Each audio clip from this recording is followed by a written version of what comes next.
You want to stop using?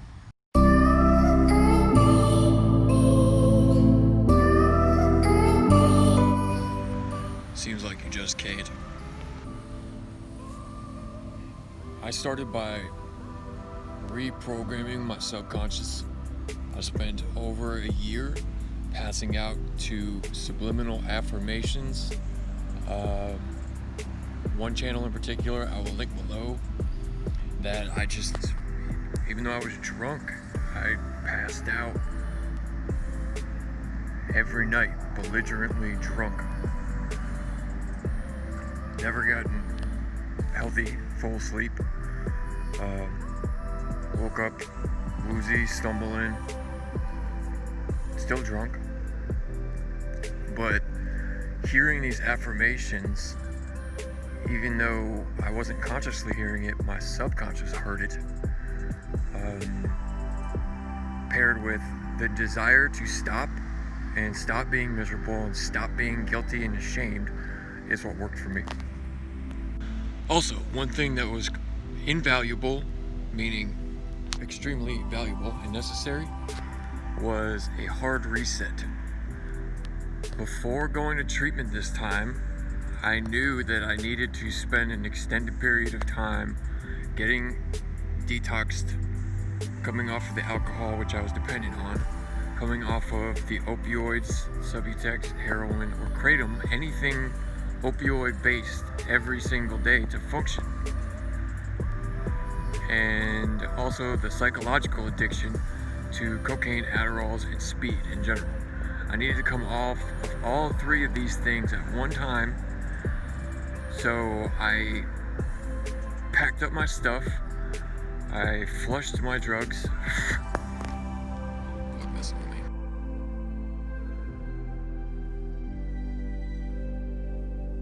I flushed my drugs and alcohol and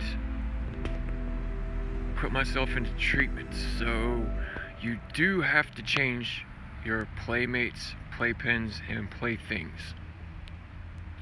You can't, some can, but there's a reason I'm at a sober living house now after 4 months from that day today, free from drugs and alcohol.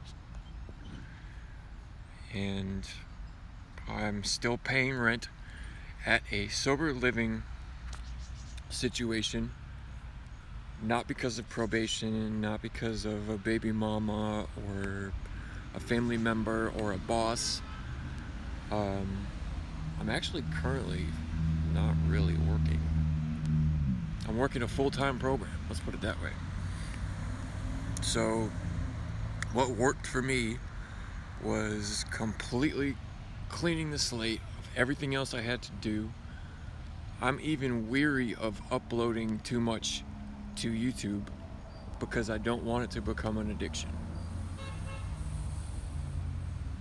So early on, it's okay to just be good to yourself, because our whole lives have been centered around using or drinking in one form or another.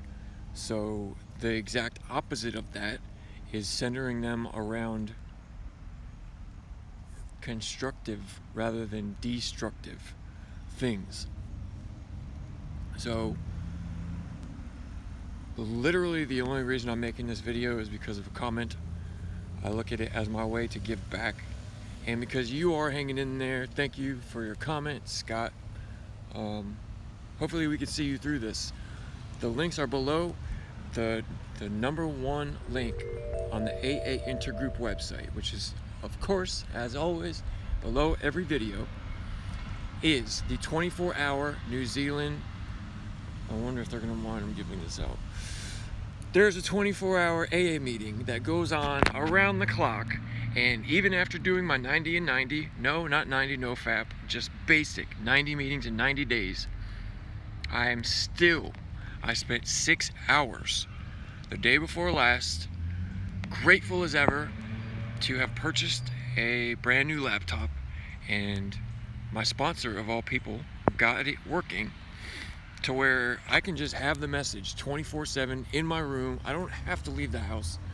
I just go in there and listen, and people say good shit. And I always hear something that I needed.